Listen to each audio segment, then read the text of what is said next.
we'll see in a few months in March how this turns out, and if this theory, or if not really a theory so much as the data has shown over the decades, still remains true that you will be punished for trying to keep it real like these guys. We just want the support.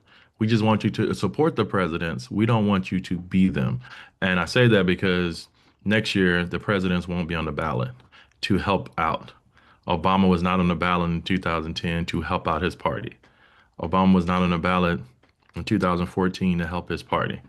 Donald Trump was not on the ballot to help his party whenever Beto ran, and Stacey Abrams, and they took over everything. Um, and Donald Trump is not going to be on the ballot next year. So we'll see how this turns out. It's going to be interesting to see.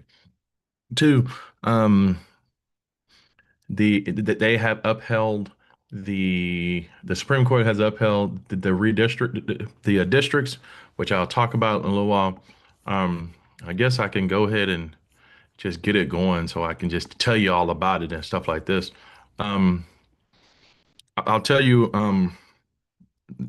answer the question that some of you might have. And, you who have taken my class before already know this.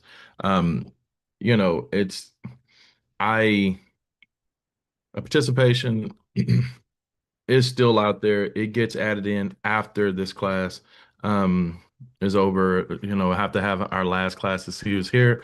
Participation, I've kept up with names throughout, the time so I can know who's here. I kind of have a good sense about who's here. And it's not just you who have participated, because most of you have participated in class, which is an important piece of your grade, to get those points.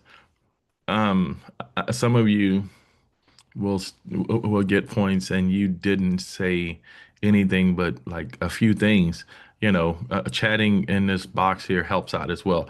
You know what I mean? So and also allowing me to use you as examples to make examples and stuff also works and stuff. So all that is factored in, but first and foremost being here. So um you know if you've been here, then you should be fine. And I'll just put it like that. But there is 100 points out there lingering that have not been added, or up to 100 points. How about that? That's out there lingering that has not been added in yet. Um, so there we go. And most of you know who's been here because you've been here with them, the whole time. So you're like, I haven't seen this person before, or I haven't seen this person in a long time, or whatever, and stuff like that. So, um, I just wanted to answer that question for you all, just in case you've had that, just in case you do have that a question. So, all right. I'll tell you first and foremost that, oh, sorry. I'll tell you first and foremost that Colin Allred um, has decided to drop out of running for Senate. Hold on, I'm sorry. Let me get to where we were. So we started on these slides, right, on redistricting. I think I was trying to work through them to get through them as fast as possible for you all, so you can be on your way. So we got through these, right? Yes. Okay. So we've already talked about redistricting. Oh yeah. Um, I told you all that this is a very important slide, right?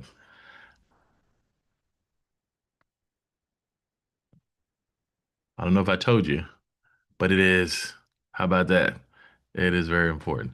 Um, it, so since we've already talked about redistricting, which I didn't know if we had or not, I'll go ahead and tell you. So look, okay, I'm showing up on the screen so I can tell you this. Colin Allred has decided not to run for Senate. He's going to run for House member for a House race. I'll come back to that. the Supreme Court has upheld these gerrymandered districts. Um, so, uh, so these districts here that we see, they are a little different now, right? But remember, these districts are mostly state district. These are basically the state districts, right? These are not uh, the federal districts. Just think about it like this here, right? So these are folks who are in the state House of Representatives. Everything red is a state House member who is a Republican. Everything blue, each number that you see is blue, is a Democrat. The Republicans are basically running everything, as you can see. So think about it like this here. If I am like the Speaker of the House as a Republican and I'm running this thing, right? And my party is controlling most of everything, right? And Missy is a crazy liberal right here in 47, right? Uh, I don't know if she's a crazy liberal, but I'm assuming she is because I'm the Speaker of the House. She said, "Yep." So there we go. So I have no problem with Missy personally. I just think that she's kind of misguided. I mean, she's cool though. She has a great family and stuff. I bet, she's been here in the House of Representatives. Everything's cool. I have no issue with her, right? So I'm not going to mess with her seat. Her seat is going to be fine. All these other blue seats, right? Almost all of them are going to be fine. You know why? Because they are no threat to me. They're actually pretty good people. They just don't understand politics clearly, or I don't know what they're doing. But I'm gonna get through to her eventually, right? That's the mindset of many of these guys, right? We have no issue with them. The controversy is over not these maps, not this map, and not this map. The controversy is over the other maps that's going to send people to Washington, D.C. That's what the districts are all about. Like, we're mad because we want to send more Republicans to Washington, D.C. And as I told you at the start, when the president's not on the ballot, the party loses and stuff like that because people love the president. They don't like the party as much. So, with that, they went after um, Jasmine Crockett and they redistricted her out of her district. They also went after um, Greg Casar, which I don't think they said it, but he's part of that group with AOC and Omar and all those people, you know, that wing of Democrats who are just, who are very liberal, right? So I think that they went after Greg Casar. And right here, you see number three, the pairing technique.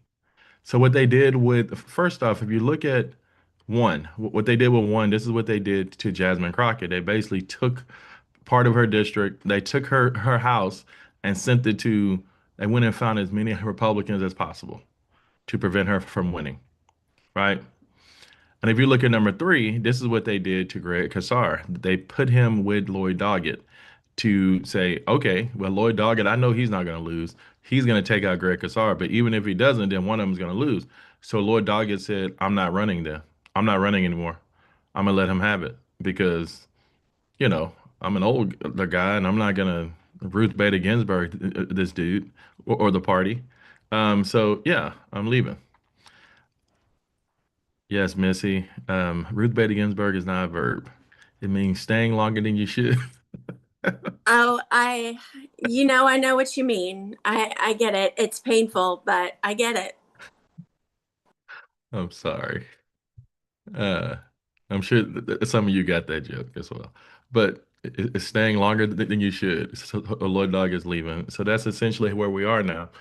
Um, so now that Jasmine Crockett is not going to win, probably, even though she filled out to run for a re-election, she decided to run for U.S. Senate here in Texas, and they're like, okay, well, she's running for Senate. We have Talarico, who is a great candidate, an amazing candidate, and Allred is like, I probably could have taken a Talarico because of my name, because I ran before, so people know me.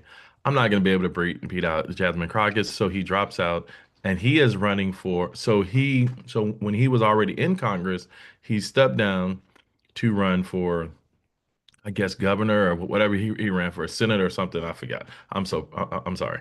I don't remember. But he ran for an office. I don't remember because he didn't really come around to talk to many people. Um, but he ran for office last year. And so now, and he endorsed the person who's in office to take his spot. Now he's like, okay, I'll take my spot back. So he's running against her. So they'll be running against each other in March to see who gets it. So lots of stuff going on, exciting stuff. I just wanted you to kind of get an idea about what's happening when it comes to the politics. You're like, I thought he was running for this. No, he's running for that now. I thought she was running for this. No, she's running for that now. Jasmine Crockett has been targeted. She's the one who brought you the line.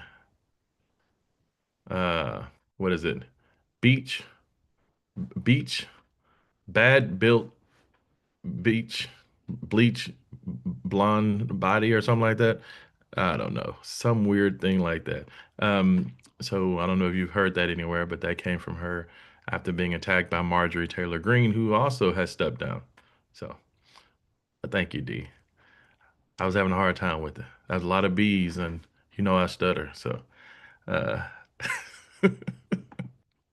all right. Let's hop back to this. So we talked about gerrymander. We talked, oh yeah, I remember going over this. So we got to the types of powers. The speaker, the speaker gets to tell how everything is going to turn out. Clearly, the speaker is going to determine the action of a committee because he places the people at the head of the committee. Clearly, right? Um, the lieutenant governor is not part of the Senate. He's not part of Congress. He's part of the executive branch, but he runs the Senate. He's the head of the Senate, right? So that's where you get that guy from. So he has a lot of power, and he doesn't care about, he didn't have to work his way up and stuff hard to get there. I think about it like this here. If you look at the fourth bullet, they have a seniority system here. These people a lot of time had to be there for a while and work their way up to become speaker. This guy here, he hasn't had to work his way up to become a lieutenant governor. He just won an election, and now he's over the entire Senate. So he's not worrying about seniority system or how long it takes you to get there. He's going to put his friends and the people who support him there. Um, did we go over Pigeonhole? I apologize. I don't want to do it again if we did it. Um, but I'll do it. But I'll talk about it again. A pigeonhole, as you can see, is a definition that you'll need, which is important. The other stuff, not as important, but a pigeonhole is tabling bills by postponing consideration by committee vote. That basically kills the bills. And as as I mentioned, when you kill these bills, um, or you table the bills, um, those bills are dead. Like those bills are dead. Let me let me show you why. This is why those bills die. Because if you look here, if you look here at Legiscan, a great little website where you can go to and see all legislation that's out there. Look right here, 2025, 2026. Do you see how many bills were introduced? 11,000. Look at this. 11,000. Look here. 10,000, 10,000, 11,000, 10,000, 10,000. I just want you to know. So as we look at, at these bills and stuff like that, even in a special session that's only around for 30 days, look at that. We get 692 bills. So I just want you to kind of understand what I'm saying, that Congress is not in session much, so they're going to kill the bill fast. So they're going to kill that bill because if you don't kill the bill, and you come back to it and try to use Robert's rule of law or whatever, you're going to end up running out of time. And they're not going to do that. So the whole idea is to ensure. So this is why you have all of those bills, because you'll have six, eight, or three or four of these bills that are all of the same bill over and over again, just in case the bill dies. Then we'll have another bill that's coming through the pipeline that can basically break through, and we can address the same issues and things like that. So just wanted you to kind of get an idea about why it works like that. It works like that because it's too much stuff happening, and we're trying to hurry up and get this done. Um, okay, where am I? Okay, there we go. So, a calendar. Thank you, ma'am. See, that helps out right there. So now I know. So we started here then. We should get going here. So the calendar, we have two calendars, right? And we basically have three calendars, but it's two calendars. It's the House and the Senate calendar.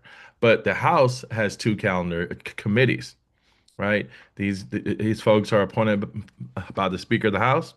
In the Senate, right? The bills, we don't really have a calendar committee, that tells us when things are going to be placed on um, the when things are going to make it to the floor of the Senate. It goes in chronological order. If your bill is Senate Bill 181, and we're at 180, then your bill is next. Now, if you have a controversial bill like allowing guns, guns in daycare centers, then and that's Bill 181, and we still got a bunch of stuff to do. The bill can be taken off the calendar, but the bill can't be taken off the calendar by anyone except the actual sponsor of the bill. So if it's my bill, I can take it off, but I don't have to. I can hold up the process of everything else to talk about my bill. We're talking about this bill, right? So you can do that. But most of the time, people will take their bill off and say, okay, we'll just take the bill off to let everything go through and push it to a later time so that we can have more time to talk about it and stuff like that. But you'll understand what I mean by the calendar committees in the House soon. So, so a bill is read on three consecutive days of each house. It's read when it's introduced, is read prior to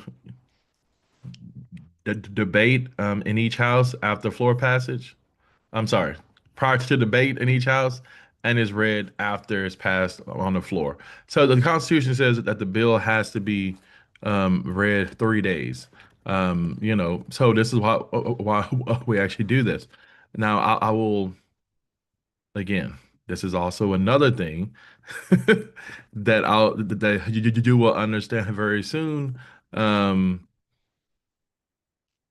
when we get to how a bill becomes a law in Texas, right? When we get to how a bill becomes a law in Texas. Okay, so if you look at the bottom there, a lot of people, if you remember that slide I had, the day in the life of a legislator, and I said, and it was during our lecture on interest group, and I said, look, so these guys get there and they end up meeting with an interest group, and then they meet and then they go and they meet with another interest group. Then they show up in the House or the Senate and kind of roam around for a little while and hang out to show people that they're actually there. And then they leave and they're back with an interest group. But sometimes these guys are in committees, right? Sometimes these guys are in committees because, as you know, most work is done in committees. That's why they call them little legislators, right? And since these guys are busy doing things and these guys aren't really just sitting around doing nothing, you know what I mean? I'm sorry. Since these guys are doing things at times, I'm not gonna say they're not sitting around doing nothing. And these guys aren't keeping up with what's happening on the floor because there's 11,000 bills and we have to be in committees and all this. Well, we have to rely on our friends and our party to tell us how to vote. So we get an alert that we got to go down there and vote. And we go down there, and I'm like, oh, shoot. I don't even know what is this bill over again, right? And I look over at Ren, and Ren is like this, right? Ren looks at me and is like, I'm like, okay, I'm gonna vote yes, right? Because Ren told me so, right? And so you see the party leaders or people in your parties are holding up the finger and telling you how to vote, and a lot of and you just go off the trust of them. I've seen this happen in real time. That people are showing up and they had no idea. How do I know? I was in the committee with them. They didn't even know who was happening, right? So the time that I was at the Senate, I saw this as well. It was working there. It was about 20 years ago, but well, 18 years ago or so, but still, right? I'm sure it's still working the same way, but you still see the fingers up. So if you see them holding up one finger, that means yes. Two finger mean no. That's essentially what it is. Okay, so let me tell you all a story. I don't know if any of you have been at the Cap. Well, I know most people have been at the Capitol, but I don't know if you ever been at the Capitol, like, you know, during a session and like after hours, right? And you can watch this on Spectrum. Like if you have Spectrum, I believe it's channel 225 or 226 or whatever. I have the channel, but if you're watching it, then you're probably a weirdo like me. But um, it's exciting stuff, right? So these bills have to be read before we actually go over it, right? And things like that. And then we have to read it again before we actually go over it in the House. So if you're ever there in the chamber and you're sitting up top, then you'll see them say House Bill 2236, right? We're covering ditches, roads and ditches in Travis County. Okay, blah blah blah. We'll have the sponsor of the bill come up and speak about it. They're like, hey guys, blah blah blah, yada yada yada. Do you want to vote on this? Boom boom boom. Right? Everybody votes up or down. Okay, House Bill 2237. Now you might be sitting there thinking, I was in this man's class, and this man told us that they have to read this bill, each day. Well, yes, this is true. Now we go back to after hours, right? So, so what you'll see if you ever watch it or if you're ever there, it's the craziest thing ever. What they do is, so they do all of the business of the day, and now they're just kind of just now after they do all the business, then they're like, okay, we're gonna have a reading or whatever, right? I believe that's what they say that we're gonna have a reading or some a recognized reading or something. I don't know how they word it, but anyway, there is always three people, and they're younger people. That's what I've seen, and it's normally like two female and one male. I don't know why. This is just what it has been over the years, and it's not the same people. It's just what it is. And they have like a stack of papers, right? It's a podium and it's a stack of paper, right? And I mean a big stack of papers. And they step up there, and the first one, and like one's on this side and one's on this side, and they start speed reading people, and they're just blah blah blah blah blah blah, blah House bill blah blah blah, and they're handing it over to the person next to them, blah, blah, blah, blah, blah, and they're handing the paper over, blah, blah, blah, blah, blah, blah, and they're handing it over, and then and the whole while that this is happening, right? So they do that, blah blah blah, and then they stop and they move over, whew, and the next person steps up and they take the papers from them and they take the paper. And the craziest part is that that's not the crazy part. The crazy part is that the House members and the senators are just in the background talking. They're like, man, what's going on? Yeah, I don't know, man. That's crazy, blah, blah, blah. And they're just in the background reading. They're like, the Constitution said we have to do it. So what you hear there in the chamber in the middle of the day is a snippet or a summary of the bill, right? It's not that full bill that you would ultimately hear. It's a snippet. So I don't know. I think it's hilarious when you think about it, when you look at because these bills are long bills and things like that. Um, so what you'll basically see um,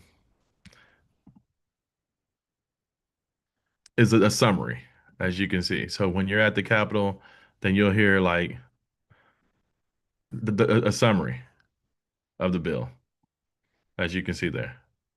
But this is what when you look at the actual bill, then they read, this is what is being read, as you can see, at the end of each day when they have to read through it and things like that.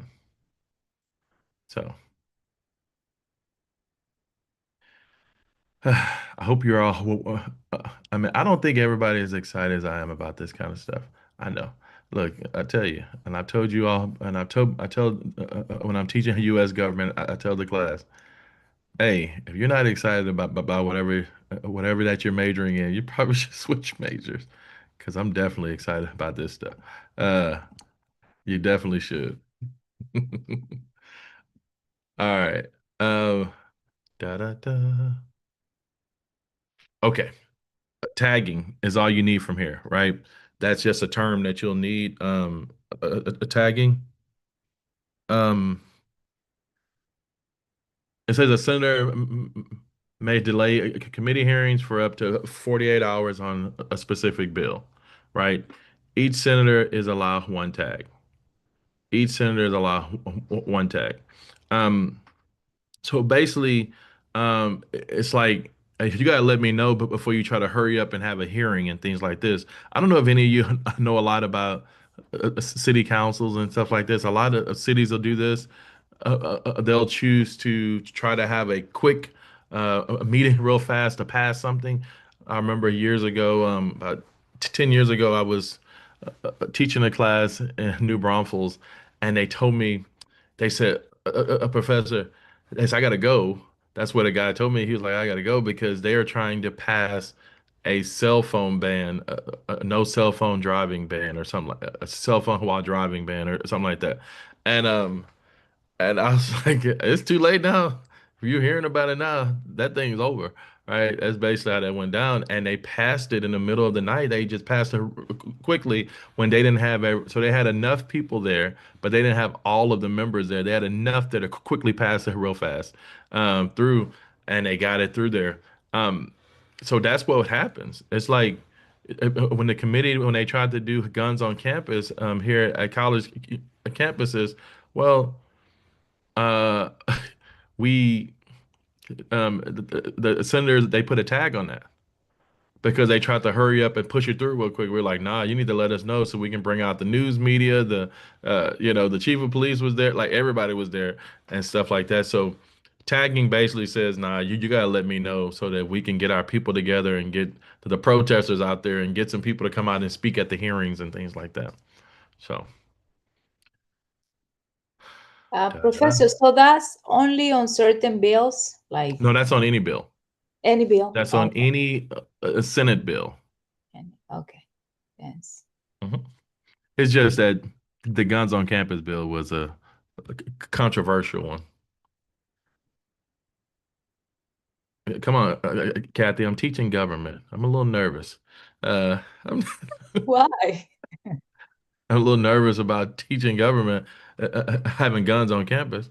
I'm like, I know. I'd rather not, as I'm I get teaching it. government. Yeah.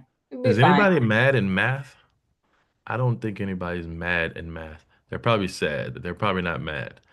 So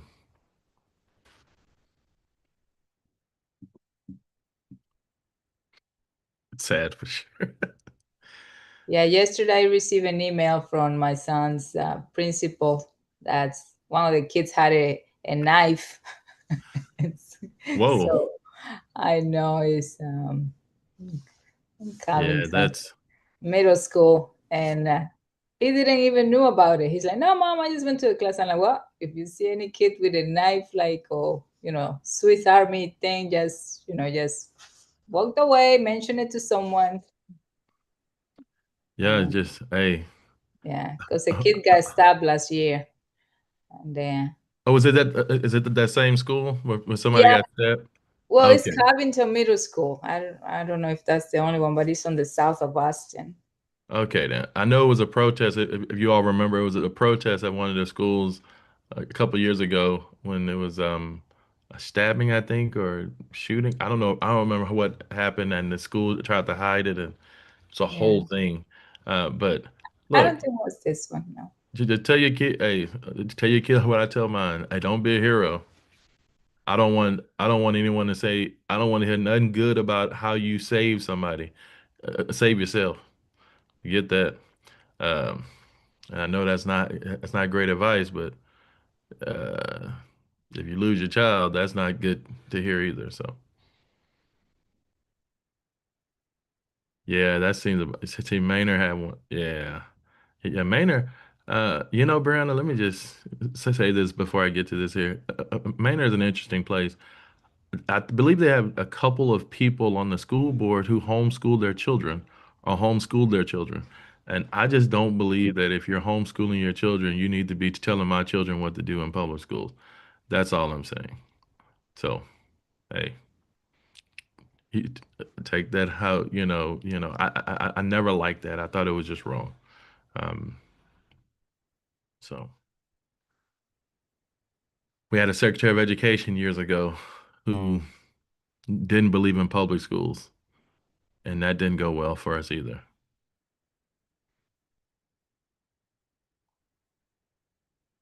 All right. Oh, if you have a child, you should get your child the hepatitis shot. I know that the CDC says not to do it. If Robert Kennedy is telling you not to do it, you probably should do the opposite. So, my advice. All right, let's look at how a bill becomes a law. All right, everyone, here you go. This is what you need. So this is going to be on the exam as well, as you know. Just like Federalist 17 and 45 would be there. But here we go. So a bill is introduced. Then we have our first reading. Is then submitted to the appropriate committee. The committee will hold public hearings, hear testimony, and amend the bill and vote. The bill is introduced. We have our first reading. It's submitted to the appropriate committee. The committee will hold hearings, hear testimony, and amend the bill and vote. Okay? So if you remember, we have three readings.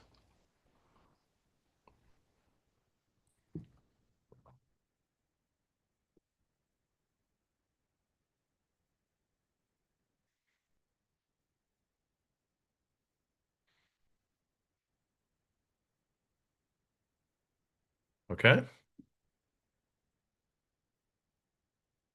So a bill is introduced. We have our first reading. It's submitted to the appropriate committee. That committee will then hold a public hearing, hear testimony, and amend the bill, and then vote. Now, in the Senate, the bill will go straight to the floor of the Senate, and a senator has an unlimited amount of time to speak.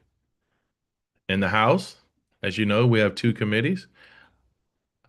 The Calendar Committee will let us know when the bill will go to the floor of the House, and the House Rules Committee will let us know how long we will debate the bill. So in the Senate, senator has an unlimited amount of time to speak, and the bill goes straight to the floor of the Senate. In the House, the Calendar Committee will let us know when it'll make it on the calendar, and the House Rules Committee will let us know how long we will go back and forth on this bill. Then we'll have a second reading, and then debate, and all of the amendments that we've added will be passed by a majority vote. And then we go to a third reading and more debate.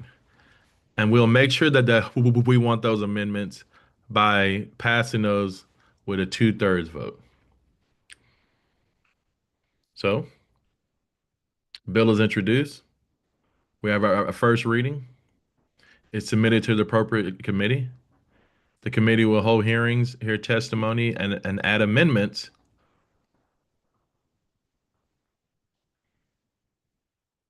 and then vote. Once that bill passes, it'll go to the floor of the Senate. where a senator will have an unlimited amount of time to speak. It'll go to the House, where the calendar committee will let you know who can when the bill will be on the floor of the House, and the House Rules Committee will let us know how long we will debate the bill, which takes us to the second reading, and then more debate. And our amendments are passed by a majority vote, which takes us to a third reading and more debate. And the amendments are passed by a 2/3 vote. Now, think about this. We have the House bill and we have the Senate bill. And the House bill has different people than the Senate. It's the same bill, but they heard people came to the hearings. It's been changed up in both houses. So we have the same bills that have been modified differently by the House and the Senate. Now we have to go to conference. We got to bring that House version of the bill and that Senate version of the bill and merge those together and compromise those together into one new bill. So we look at the Senate, we're like, okay, if you take that out, I'll add this in mine. If I can leave this in mind, then you can keep that in yours. And we sort of come up with a compromise version of those two bills. Now, after going to conference and coming up with a compromise version of those two bills, we now got to go back and talk to the House and Senate to see if they are okay with this new compromise version. Because as we saw in the last slide, they voted on their version of the bill. Now you got to vote on a compromise version of both bills. So a bill is introduced. We have our first reading. It's sent to the appropriate committee. The committee will hold hearings, hear testimony, and amend the bill, and then vote. It'll go to the floor of the Senate, where directly to the floor of the Senate, where a senator will have an unlimited amount of time to speak. It'll also go to the House Rules Committee, which will let us know how long we can go back and forth on this bill, and the Calendar Committee in the House will let us know when it will make it to the floor of the House. After debating the bill and agreeing, after debating the bill, I'm sorry, and then our second reading, and then debate, and our amendments are approved by a majority vote, which takes us to our third reading, then more debate, and our amendments are approved by a 2/3 vote.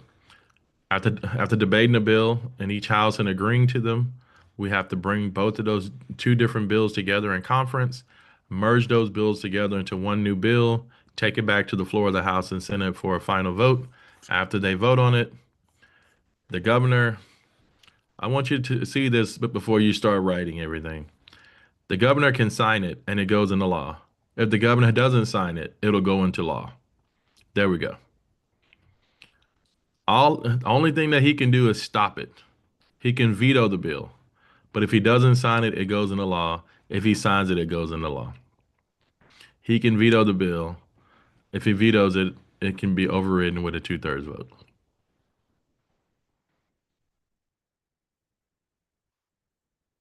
You might be asking yourself, how does it go into law if he doesn't sign it? It's 11,000 bills that are coming through. He can't sign them all. I guess unless he has an auto pen like Biden. I'm just joking.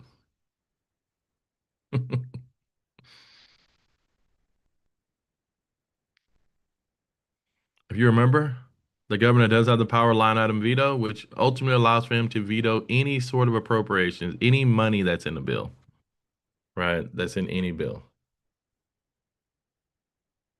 Any questions about any of that?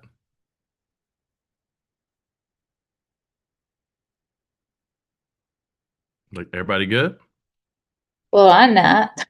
So, so the bill goes first to the Senate where they have unlimited time to decide on it, and then it goes back to the floor of the House of Representatives. Well, we're basically just operating like when you're writing it, we're basically operating as it's just going through both at the same time.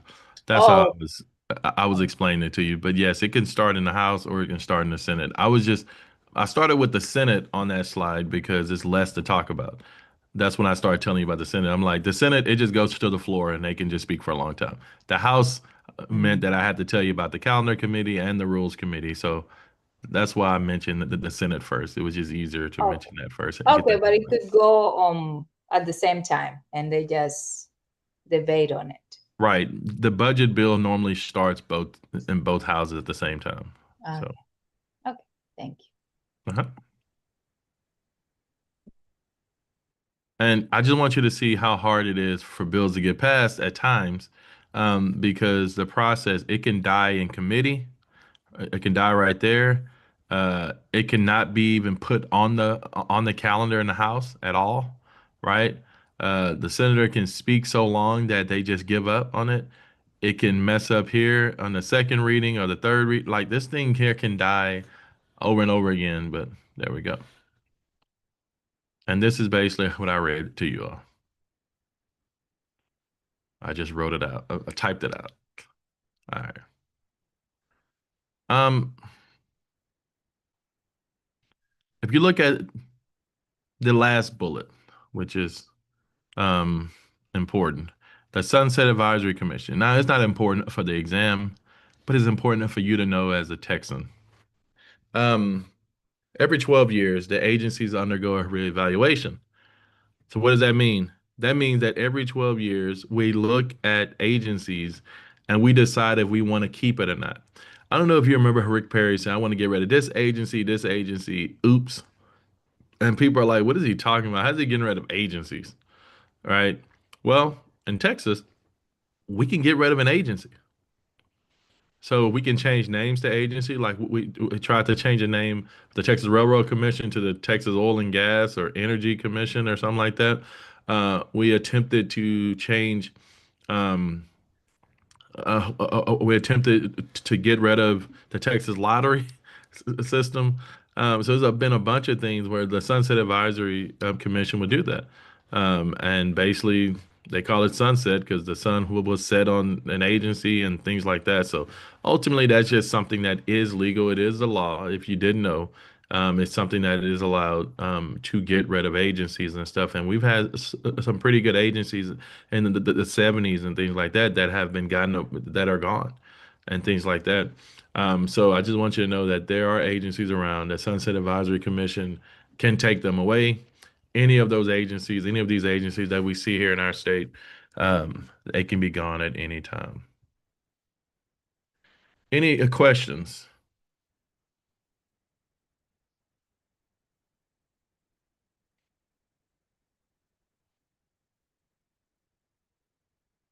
Okay. Well, that's all I have. That's it. Just know that the Fairless paper 17 and 45 will be there. Um, I um, I've enjoyed the class. Hopefully you have as well. I yeah. Did y'all have any questions about anything? Yeah, No? if you were to mention three things that will last us a lifetime to create awareness on political science, what would those three be? I did enjoy the class and I have learned a lot and I'm so much knowledgeable now. So I want to continue. Well, three things. I would say one is to trust your eyes and ears, and not anyone else's, right? Don't let people tell you what you just heard when you know what you heard. Um, stay informed. I mean, looking at different, stay informed in what's going on around you and stuff locally and, nationally. And one thing I learned a long time ago from, I grew up a Jehovah's Witness, when I was a kid, that people would tell me what I believed, and I'm like, I don't believe that. And they're like, yes, you do. Or they tell me you don't believe in this and that, and I was like, yes, I do. And they said, no, you don't, which has led me to reading the Book of Mormon and taking classes on Catholicism and reading the Quran in English and things like that, um, which basically telling you that to don't be afraid to look to other places that you wouldn't normally look to. If you're someone who hates Fox News, check it out. If you're someone who hates MSNBC, check it out. Because once you know what people are saying, you can get an understanding of them, and you'll be better informed to be able to explain things to them and stuff like that. And, I know you said three, but I'm gonna give you a fourth one. Check out. Check out. Just check out of it at times. Give yourself a month or the summer or a few weeks to check out. You can check to see, you can check to watch local news and weather, but check out of all national news and politics and everything else. Um, that's what I would tell students. It's okay to check out. Yeah, I've been checked out for a long, long time. So now, You got to now, check in first. now Well, you need to check taking these in. classes, You I, need to I check was in forced first to and then check check out. in. So, and I was like, wow, I feel like proud of myself in a way to learn, but it's overwhelming at the same time. But thank you, Professor. This was very insightful and knowledgeable. Thank y'all very much. And yeah, it's the start. Like when you start looking at it and you get upset, but then you kind of just calm yourself down and you're fine. So, but yes, thank y'all very much for everything. It's been great. And the exam will open today, but it's not due until Thursday. All right. Okay, thanks much, Professor. Thank y'all very much. Thank you so much, Professor. I've loved both of your classes. Thank you. Thank you. Thank you.